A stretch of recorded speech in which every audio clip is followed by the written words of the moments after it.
The sign of the veil, when the dead begin to warn that someone will be taken. Have you ever dreamed about someone who has already died and then woke up with the feeling that it wasn't just a dream? Laura too. At first, they were just familiar faces, grandparents, uncles, cousins, appearing in misty fields, motionless, just waving silently. Nothing seemed threatening until the killings started. First, a distant relative, then a close cousin, and always the same pattern. The dream came first. But things got really scary when another member of the family woke up, saying they dreamed about Laura, and in the dream, she was the one on the other side, waving. Now the question is no longer who will leave. It is, are the dead trying to warn or demand something? If this already gave you goosebumps, just imagine what's yet to come. So leave a like, subscribe to the channel, and come with us as we cross the veil between what they call coincidence and what might be a warning from the other side. Laura was never the mystical type. She didn't believe in horoscopes, didn't pray before bed, and rarely thought about death. She was an ordinary woman, a retired teacher, living in an old house inherited from her grandparents, with a front garden and furniture that held decades of memories. Life went on peacefully, quietly, and predictably until something began to change in her dreams. That first night, Laura found herself in a grey field, shrouded in a thick, cold fog. The sky was an opaque white, and there was no wind, no sound, only that strange silence that seemed to weigh on her shoulders. In front of her, on the other side of a small, worn wooden fence, stood her grandmother, Donna Candida, who had died over 20 years ago. She looked exactly as Laura remembered, hair tied in a bun, wearing a patterned dress, hands clasped in front of her, but she said nothing. She just stared at her and, after a few seconds, raised her hand in a slow, almost sad wave. Laura woke with her heart racing. She sat up in bed, trying to understand what it meant. "Silly dream," she murmured. Maybe it was just longing. It was normal to dream about people we loved and who had already passed away, right? But what should have been an isolated dream repeated itself. Not in the same setting, nor with the same person, but with the same atmosphere. In the second dream, I was in a dark room, lit by a fogged-up window. Beside the curtain, her uncle Romeo, who had died of a heart attack 5 years earlier, stood still, looking at her with a neutral expression. He said nothing, didn't smile. He just waved, a calm but deeply unsettling gesture. And just like in the previous dream, Laura woke in a cold sweat, with the feeling that something was out of place. She casually mentioned it to her neighbor the next day, laughing at her own nervousness. But the laughter wasn't genuine. Deep down, she felt something was beginning to stir, something beyond the natural. The third dream was the one that disturbed her the most. She was in her old childhood home, the same narrow hallway, the smell of wood and floor polish, the dim light bulb hanging from the ceiling. At the end of the hallway, like a living painting, was her cousin Carlos, who had died in a car accident in his youth. He was leaning against the wall, his head slightly tilted, his eyes shining as if they contained water. He said nothing. He just waved. And then he disappeared like mist, dissolved in the sun. She woke in tears. He couldn't explain why. It was as if each wave said, "We're here and we want to tell you something, but we can't." There were no voices, no words, just the repetition of the gesture, the raised arm, the open hand, the slow movement of farewell or greeting. It was at this point that Laura began recording her dreams in a notebook. Titles, dates, who appeared, the setting. Sometimes she would wake in the middle of the night with fresh images and rush to the notebook beside her bed. I was beginning to dread the night. I was afraid to close my eyes. That field, that mist, they seemed always lurking. The strangest thing of all was the complete absence of noise in the dreams. No sound of wind, speech, or footsteps. It was as if the dead were trapped in a plane where communication was possible only through symbols, and the wave was the universal symbol that persisted in every encounter. As the weeks passed, the faces multiplied. A distant cousin, her godmother, an elderly neighbor from the street where she lived as a teenager, all appearing in different places, in fields, old houses, empty buses, abandoned classrooms. But the gesture was always the same. And Laura, increasingly distressed, couldn't understand why. In an attempt to rationalize, she researched dreams about the dead. She found vague answers, repressed longing, messages from the unconscious, the grieving process. But this didn't calm her. She wasn't grieving. On the contrary, she was alive, lucid, and beginning to feel observed, until something broke the routine of coincidence and put everything into perspective. The death of an aunt, just 2 days after appearing in one of the dreams. At that moment, what had been uncomfortable became suspicious. What had been merely symbolic began to seem like an omen. And Laura, for the first time in many years, felt afraid to sleep. 3 nights after her dream about her cousin Carlos, Laura found herself again in the misty countryside. But this time, something was different. The fog seemed denser, almost solid, and the light that had previously been soft was now cold, as if time had frozen there. On the other side, from the shadows, a female figure slowly emerged, short in stature and with short steps. It was Aunt Lourdes, the one who lived in the countryside and whom Laura had barely seen since last Christmas. Her face was serene, but her eyes held a silent urgency, a strange gleam that Laura couldn't look at for long. And once again, the wave, slow, firm, incomplete. When she woke, it was almost noon. The sun was streaming through the crack in the curtains, but she felt as if something had remained in the room, even with her eyes open. Laura took a deep breath, wrote down the dream in her notebook, and hesitated before writing her aunt's name. "It's just another dream. Nothing serious," she repeated to herself, trying to dispel the chill that was creeping up her spine. Late in the afternoon, her phone rang. It was her cousin Vera. The voice on the other end was choked, with a slowness only heard when one is holding back tears. "Aunt Lourdes passed away this morning. She fell asleep and didn't wake up." Laura didn't answer immediately. The blood drained from her face. Her hands grew cold. The call continued, with Vera explaining the details, a natural, peaceful, painless death. But Laura barely heard a thing. Her mind spun in circles, fixated on only one image, her aunt's face in the fog. Hours before, the wave, the look, the silent goodbye. Her first reaction was denial.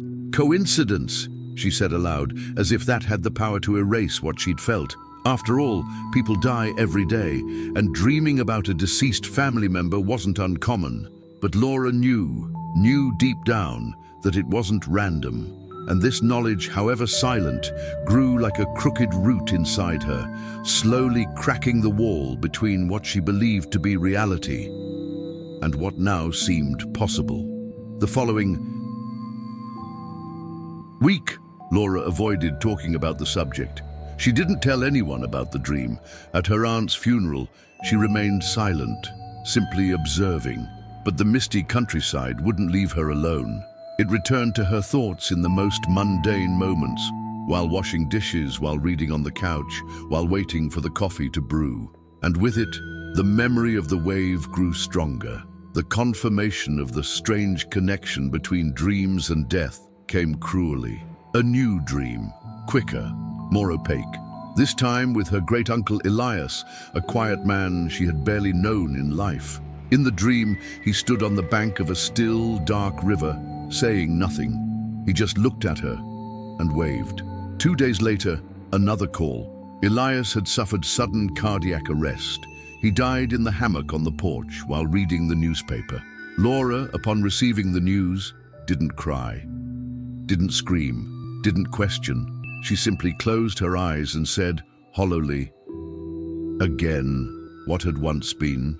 Coincidence now took shape. A pattern was forming, something mysterious and unsettling. The dreams came as premonitions, but also as warnings, as if the dead were trying to tell someone that their lifeline was about to be cut, and Laura, for some reason, was the only one to see the thread being pulled. Laura's routine was being consumed by tension. She began to avoid sleep. She spent late nights watching television, drinking coffee, and reading heavy books to keep her eyes open. But the body has its limits, and inevitably she fell asleep, and when she did, she fell asleep. Returning at this point was no longer dreaming. It was like crossing a border, and the countryside now seemed to be waiting for her. Worst of all was the helplessness. Laura didn't know how to stop what her dreams foretold. There was nothing she could do. She was merely a spectator in a spiritual theater where she received the first scene, but never the end. And so, while the world around her remained normal, every day Laura plunged into a silent abyss, an abyss where time was measured by dreams and death by the next wave. What once seemed like coincidence became a pattern, a silent, sinister cycle, impossible to ignore. Laura now knew what to expect. Each time the misty field appeared in her dreams, each time a familiar face rose from the other side with that same restrained, somber wave, she prepared herself, not to prevent death, that she already understood she could not do, but to wait for it, to protect herself from the shock, the surprise, the fear of the unexpected, because the unexpected was no longer an option. The notebook beside her bed, once used to record nocturnal musings, had become a kind of personal oracle. Each page carried meticulous details: the person who had appeared, the location, the type of mist, the timing of the beckoning, even the emotional state she felt upon waking. And beside each entry, confirmation, a phone call, a message, a piece of news. Someone had died. Always someone with some connection, direct or distant, but never irrelevant. Little by little, Laura began to anticipate the signs. He began to pay closer attention to social media. He would call random relatives the day after a dream, asking how they were doing on some pretext. But what she was looking for was something no one else saw: the next link about to snap. The morning after the dream, about her ex-father-in-law, whom she'd barely spoken to in years, she called his son, her ex-husband. "I just wanted to see if everything was okay with your dad," she said. The response: "He's great, Laura. He even went on a trip with the card game people yesterday." But 3 days later, another phone call. A massive heart attack. He died in his sleep in the hotel. The pattern was clear, and each new confirmation made Laura more distant from the real world. She began to isolate herself. She missed appointments, avoided visitors, and made excuses to avoid family events, because, deep down, she feared looking someone in the eye and then seeing them in her dream. One night, he dreamed of his mother. But unlike other times, his mother didn't wave. She was sitting in a rocking chair, sewing something invisible. When Laura tried to approach, she couldn't move her feet. The fog was thicker than ever, and then, from the depths of the mist, a new figure emerged. His brother, still alive, but with his face erased. It was he who waved, a quick gesture, desperate, as if trying to say, "Wake up, there's still time." Laura woke up screaming. She cried without understanding why. Her brother was still alive, but for how long? She picked up the phone at 5 a.m. and called. He answered with a hoarse, half-asleep voice.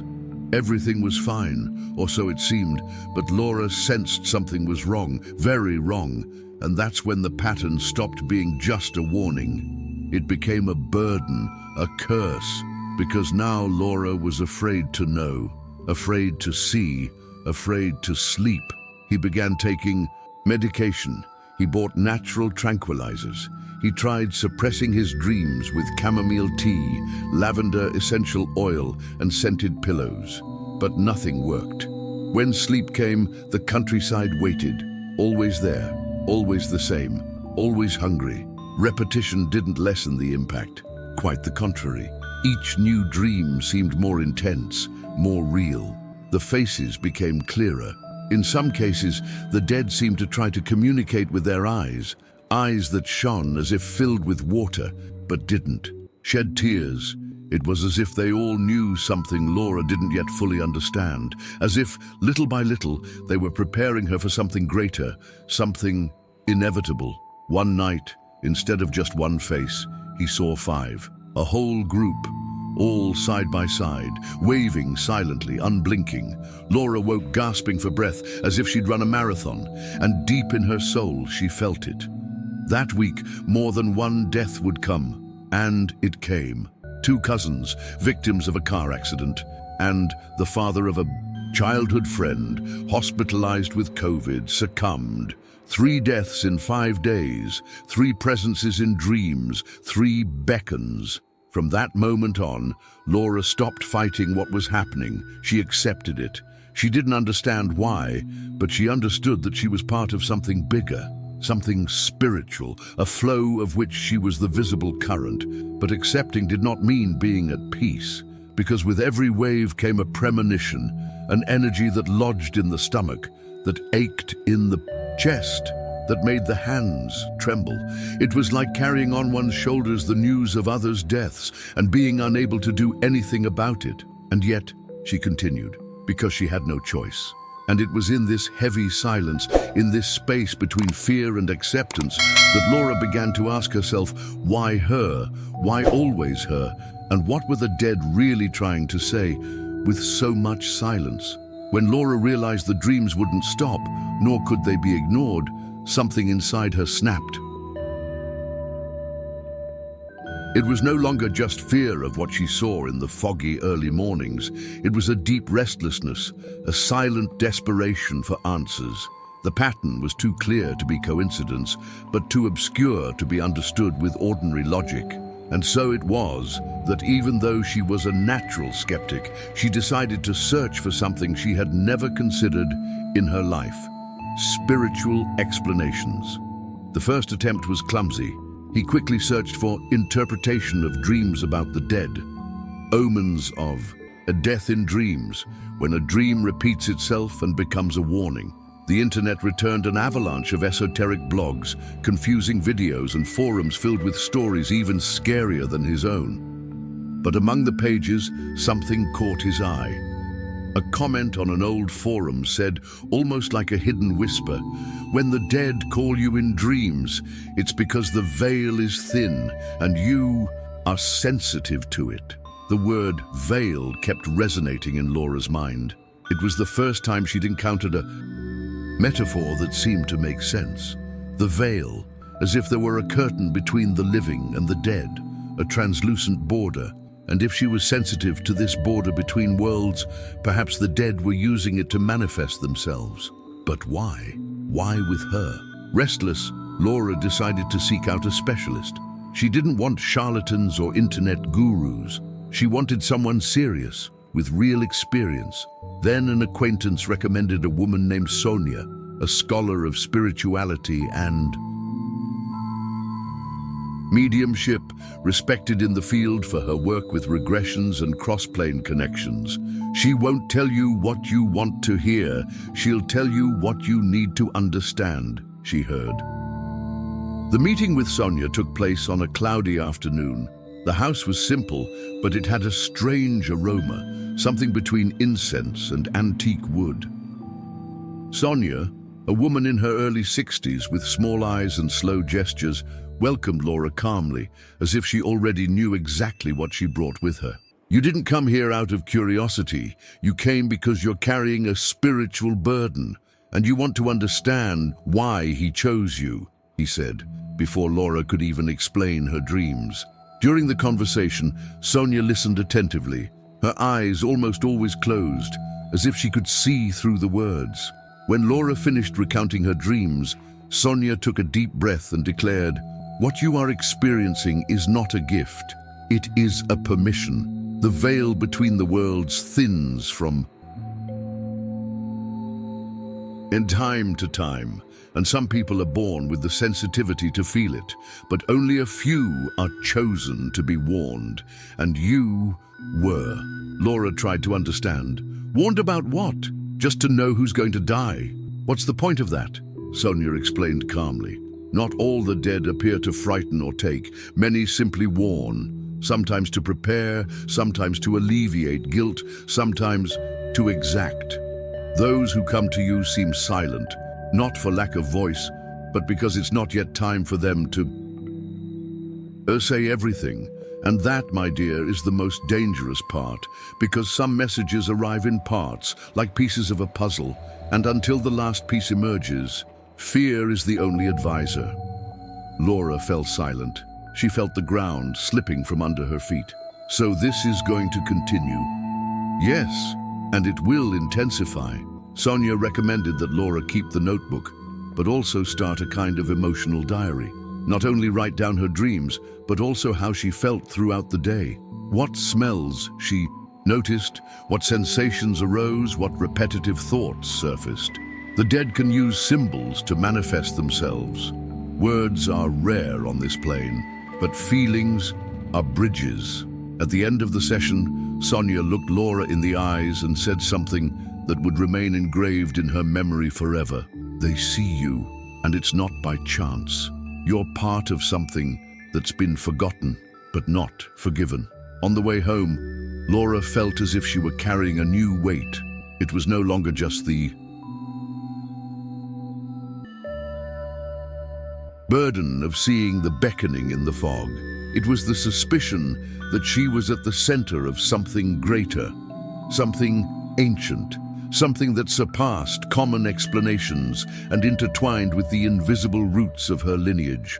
And at night, for the first time before going to sleep, Laura did not pray. She just muttered, "What do you want from me?"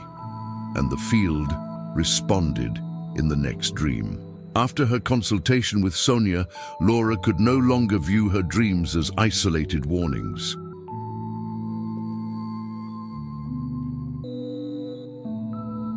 That final line, "You are part of something forgotten but not forgiven," echoed in her mind like an unspoken prophecy. If it was true that there was a link between her and the dead, it wasn't recent. It was ancient, deep-rooted.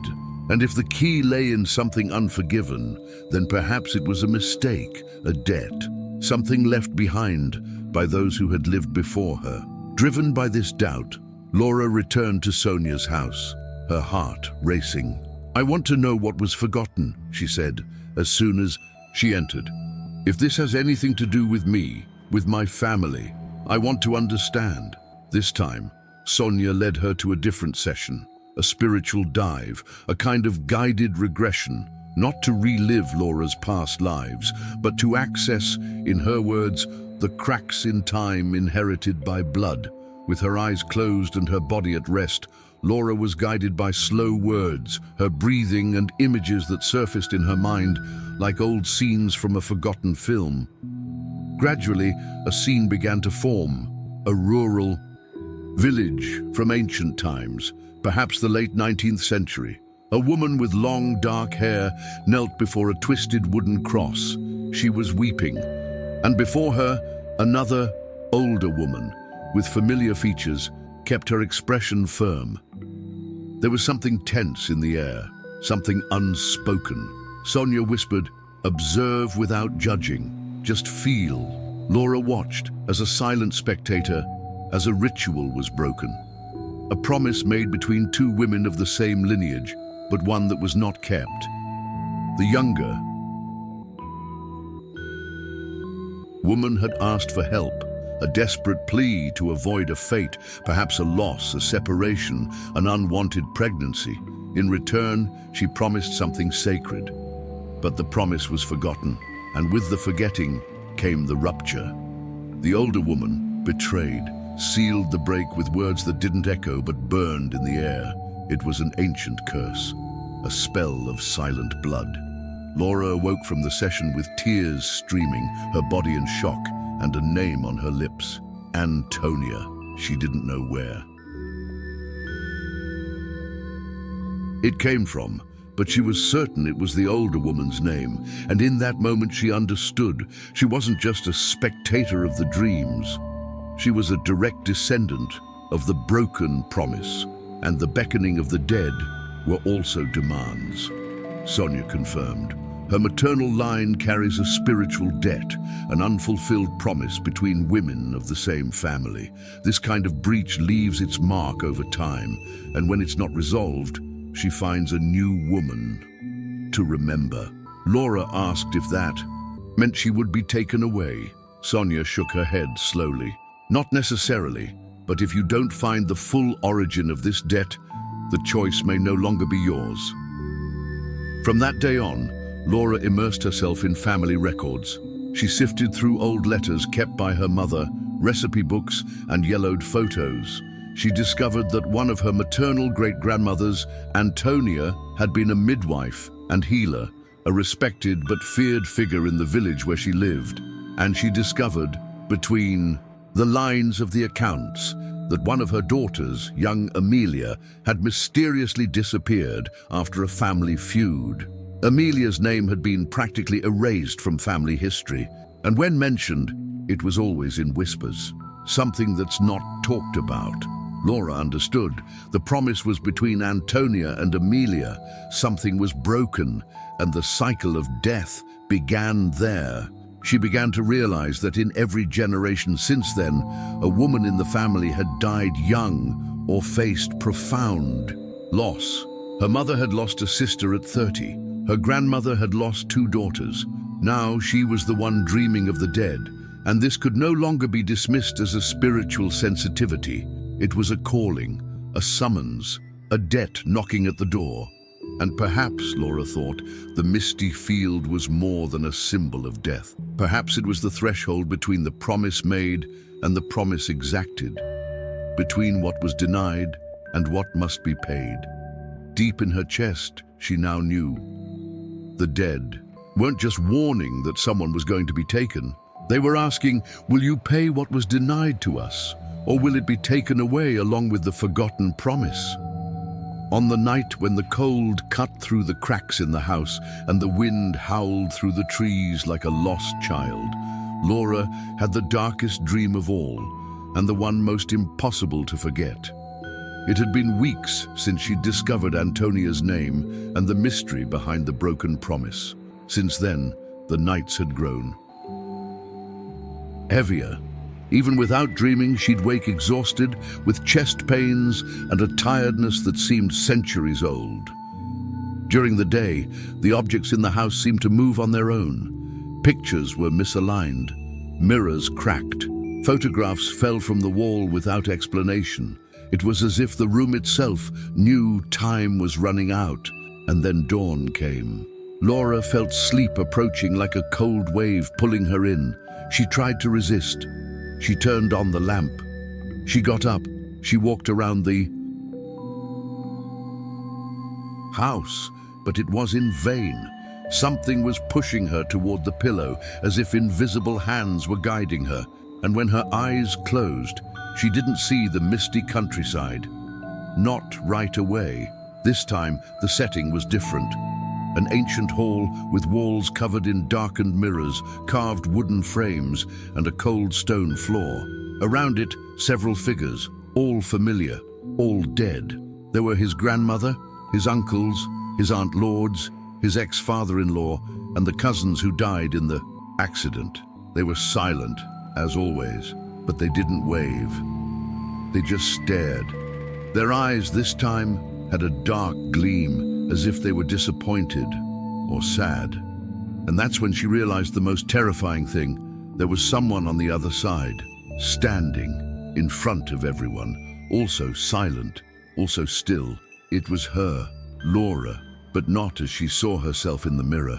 The figure was a duller version of herself, paler, with sunken eyes and a subtle smile that blended melancholy and acceptance. And then the other Laura raised her arm, slowly, and waved. The gesture was identical to what he had so often witnessed in the dead. The raised arm, the slight movement of the hand, the silence. Laura screamed. She screamed in her dream.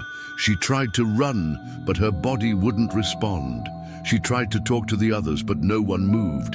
The ground seemed to hold her feet like cement, and the other continued to wave. That's when the mirrors in the room began to crack, one by one, bursting with a muffled sound, revealing behind them only darkness and more darkness. And the more shards flew, the more the other Laura smiled, until the beckoning stopped, and silently the doppelganger took a step forward, as if to cross. Laura woke gasping, her body drenched in sweat, her skin as cold as marble. I cried without knowing why, but he knew what he had seen. He knew what it meant. She was no longer just the messenger. Now, she was part of the message. She ran to the bedroom mirror. She stood there for long minutes, trying to see if anything was different. Were her eyes sunken? Was her face the same? Was she still her? From that night on, reality began to blend with dreams. I could no longer distinguish between day and dream. At certain moments in my daily life, I saw flashes of the Hall of Mirrors. I saw the faces of the dead in shop windows, in reflections on windows, in the shine of silverware. And worst of all, I felt that the other Laura was getting closer and closer. That somewhere, the version on the other side was waiting to occupy a space that wasn't yet hers, but soon would be. He started receiving strange phone calls, silent calls. Once someone left a voicemail with only wind, and in the background, a voice whispering something indecipherable. That night, a mirror fell from the living room wall and shattered into 7 pieces without anyone touching it. Laura understood. The time for choosing was running out. It was no longer enough to know. It was no longer enough to fear. Now it was time to act or be taken. She was turning the notice, turning the wave, and soon, maybe I would be on the other side of the fog, waving to the living. After the dream in which she saw herself on the other side, waving like the dead she had previously only observed, Laura understood that something had broken, and that the threshold between the two worlds was no longer where it used to be. The misty countryside that had previously only appeared in her nights was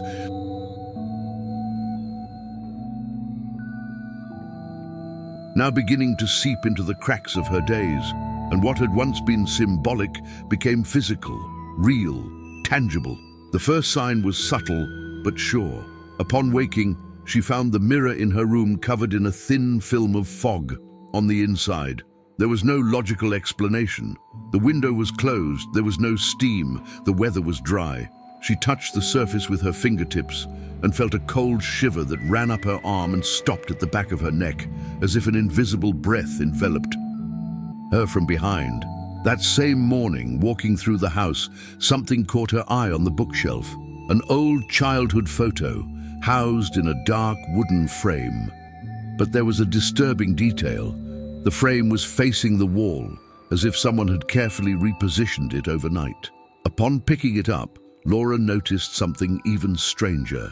The photo smelled intensely of candle wax, sweet and cloying.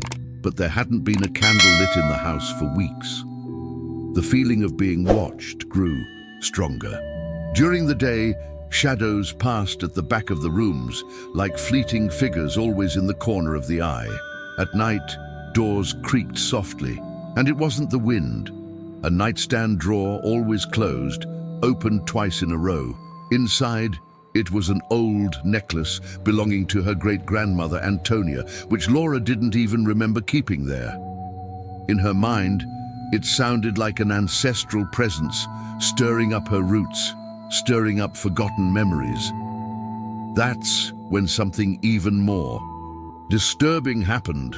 Her nephew, just 6 years old, came to spend the weekend. While playing in the backyard, he suddenly stopped and stared at the kitchen window. When Laura asked what was wrong, he replied with eerie simplicity, "Auntie is over there, look, the other one is you." Laura froze. Which aunt? You, but kind of transparent. She smiled and waved goodbye. The child resumed playing as if it were normal, but Laura stood still, feeling her throat close. The other side was now showing itself to others, and worse, it was using her own face.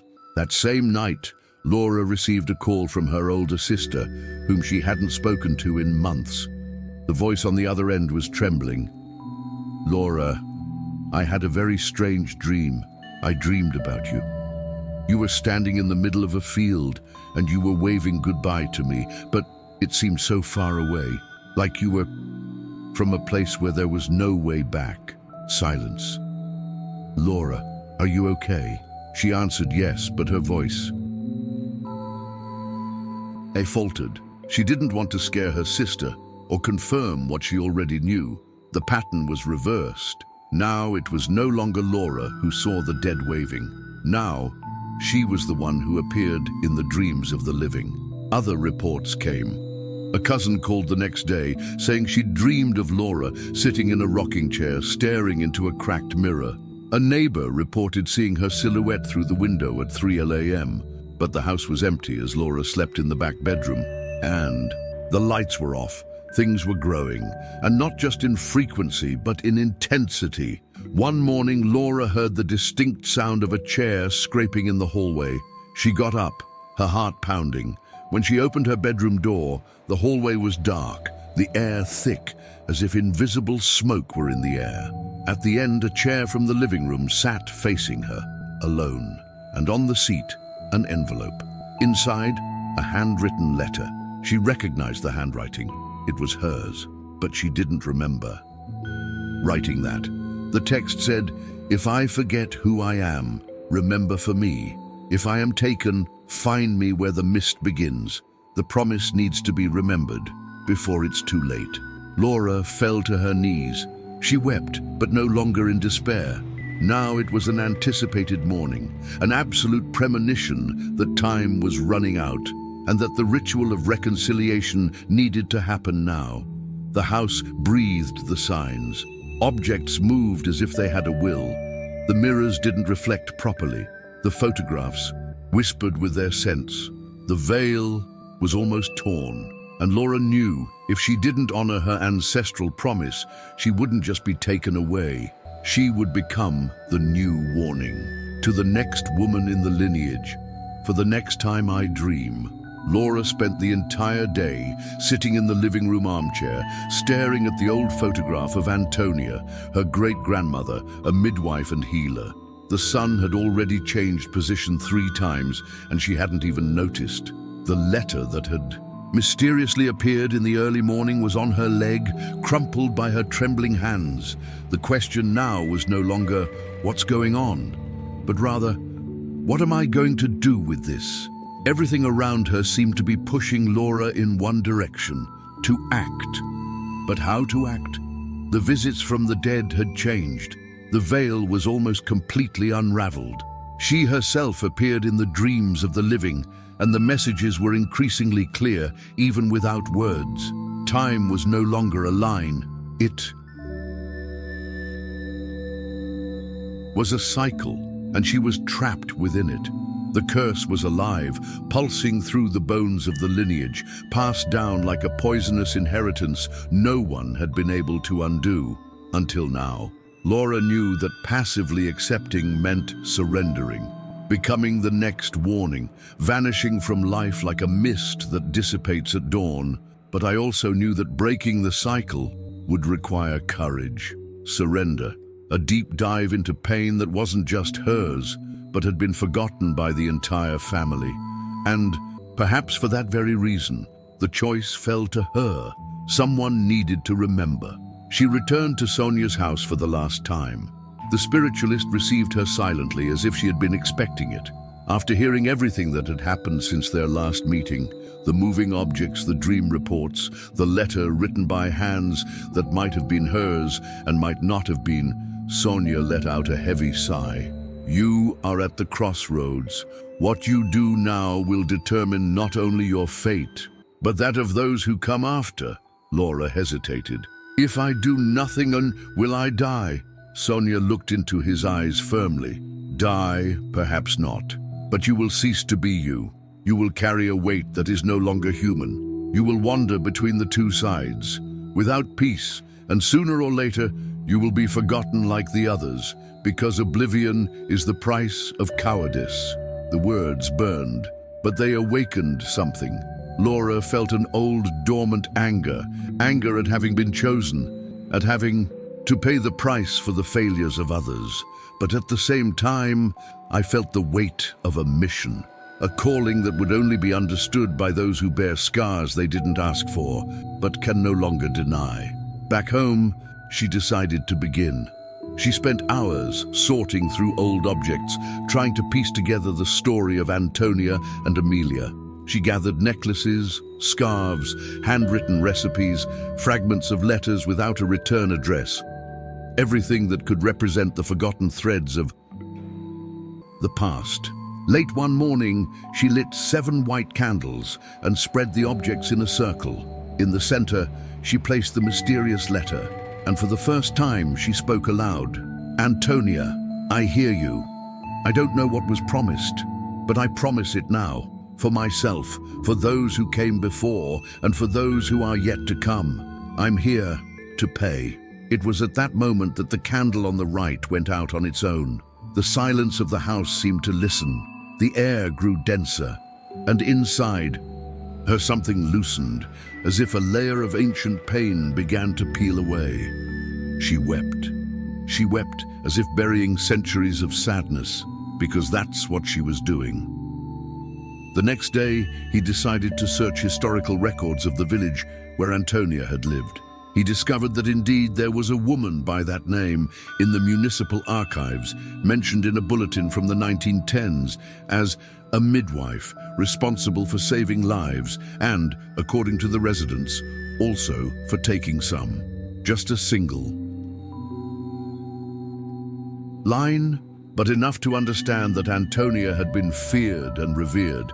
The promise made to her, whatever it was, wasn't just blood, it was spiritual, and violating it had consequences that echoed down the generations.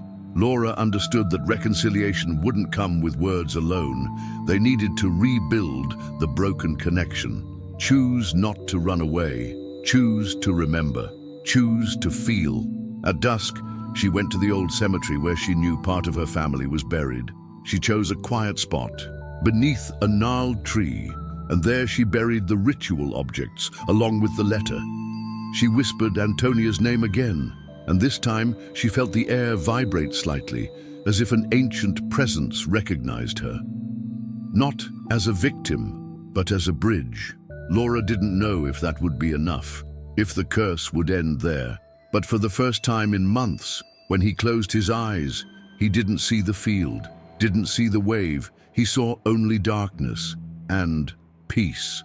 But deep down I knew silence can be just an interval, or the sign that something has finally been heard. Even after the silence that followed the burial of the objects, Laura knew that calm wasn't the end. It was merely the eve of the true confrontation. She felt an uneasy peace in her body, as if something were in suspense, awaiting the outcome.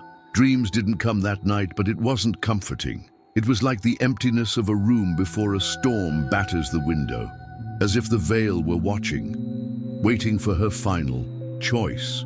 Sonia had been clear. What Laura had done was the first step.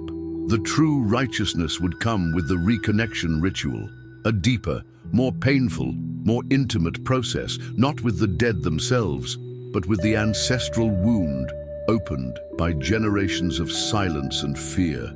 To close the crack in the veil, it would be necessary to touch what no one else had the courage to touch: the guilt, the unlived grief, the forgotten name, the gesture that should have been made but wasn't.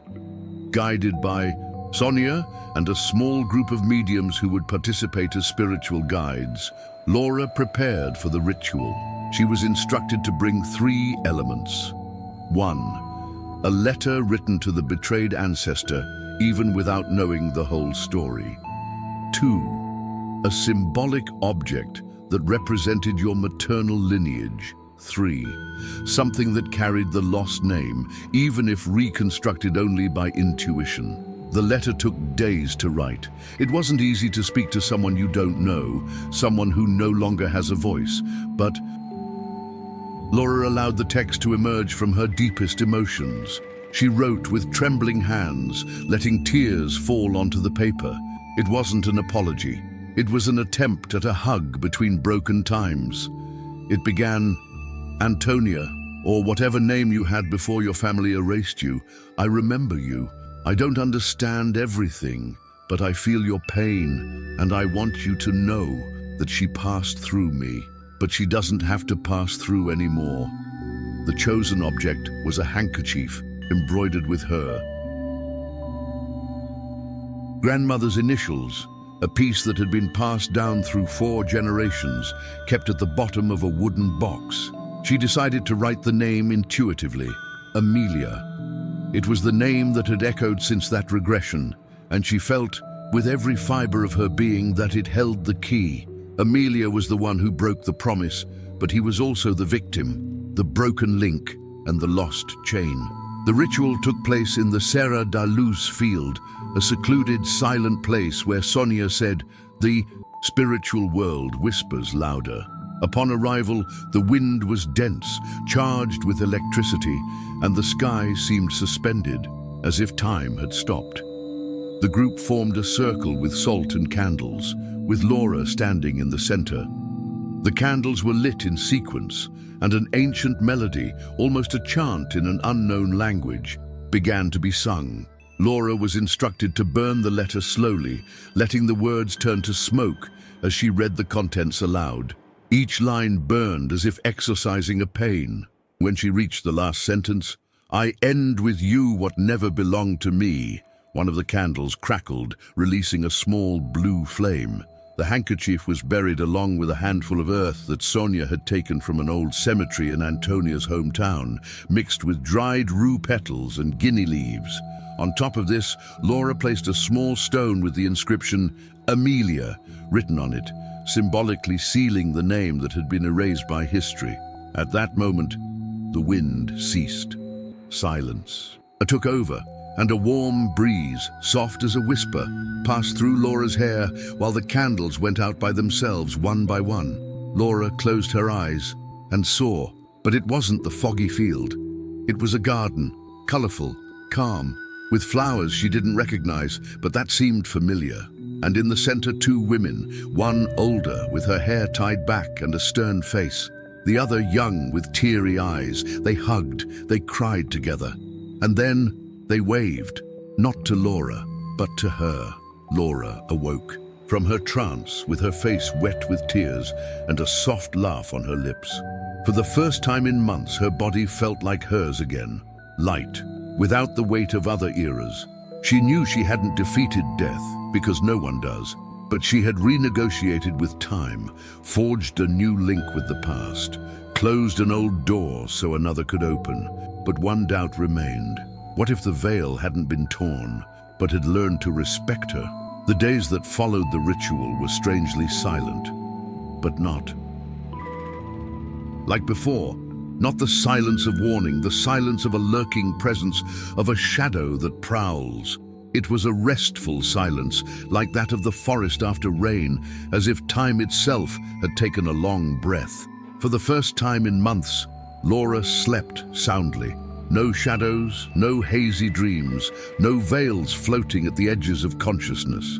She woke up feeling light, a lightness she hadn't remembered feeling since her youth. She got up, opened the windows, and the sun, always dull inside, now felt truly warm. The smell of wet earth mixed with the distant sound of wind chimes made her smile.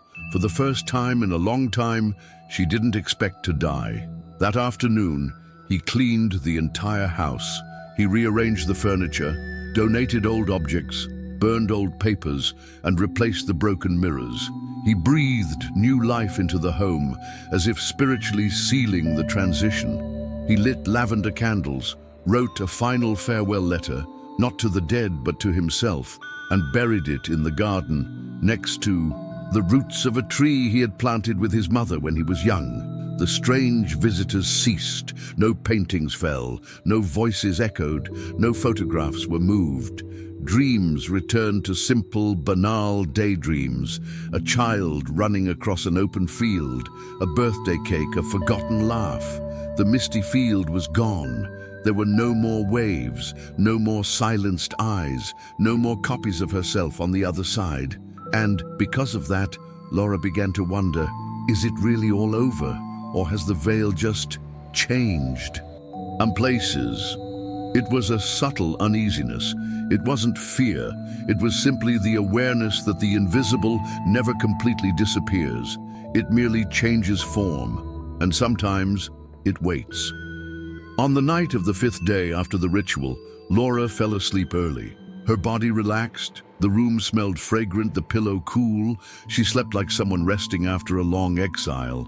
And that night, she dreamed again, but not with the field, not even with mirrors. This time, she dreamed of herself as a child, playing in the backyard with her grandmother Candida.